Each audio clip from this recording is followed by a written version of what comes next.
Deng Xiaoping, जिसे China में general architect के नाम से जाना जाता है। जब से डेंग पावर में आता है तब से ठीक 2 साल बाद ईयर 1978 से चीनी कम्युनिस्ट पार्टी में बहुत से रिफॉर्म्स होते हैं। ये कुछ ऐसे रिफॉर्म्स थे जिससे चाइना की जीडीपी $232 बिलियन से आज $18 ट्रिलियन से प्लस हो गई है। देखिए, चाइना की जो चीनी कम्युनिस्ट पार्टी है, इसने 2 स्टेप्स में चाइनीज मार्केट को रिफॉर्म किया। पहला 1970 के डिकेड के लास्ट से 1980 के डिकेड के शुरुआत तक इसने सबसे पहले एग्रीकल्चर सेक्टर में सुधार किया कि जमीन का जो मालिकाना हक है ये सरकार के पास रहेगा, पर उस जमीन पर कौन सी फसल उगानी है, कितनी उगानी है, ये वहाँ के किसान डिसाइड करेंगे।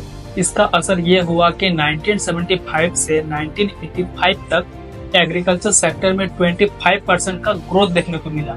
दूसरा है फॉरेन इन्वेस्टमेंट। ये वो टाइम था जब दुनिया के ज्यादातर देश अपने देश के कंपनी को बहुत ही सीमित रखते थे और किसी विदेशी कंपनी को अपने देश में बिजनेस करने नहीं देते थे।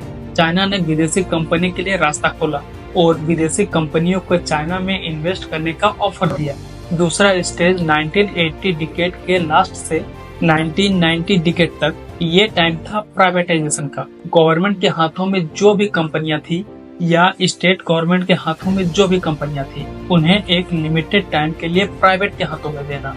फिर 1985 में गवर्नमेंट ने क्या किया कि मार्केट में बिकने वाले सामानों के क्या रेट होंगे ये सरकार डिसाइड नहीं करेगी, बल्कि कंपनी डिसाइड करेगी। फिर कुछ ही सालों में चाइना की जीडीपी कुछ इस तरह ग्रोथ होने लगी कि 2001 में चाइना WTO में शामिल हो गया। नेक्स्ट कुछ ही सालों में चाइना में प्राइवेट सेक्टर कुछ इस तरह ग्रोथ हुआ कि 2005 तक चाइना के टोटल जीडीपी में 70% से प्राइवेट सेक्टर्स का हाथ था। 1978 से 2013 तक चाइना की इकोनॉमी में 9.5% पर ईयर का ग्रोथ देखने को मिला। प्रेजेंट टाइम में चाइना की पावर क्या है, चाइना के पास ऐसा क्या है जिससे चाइना सुपर पावर बनने की रेस में है।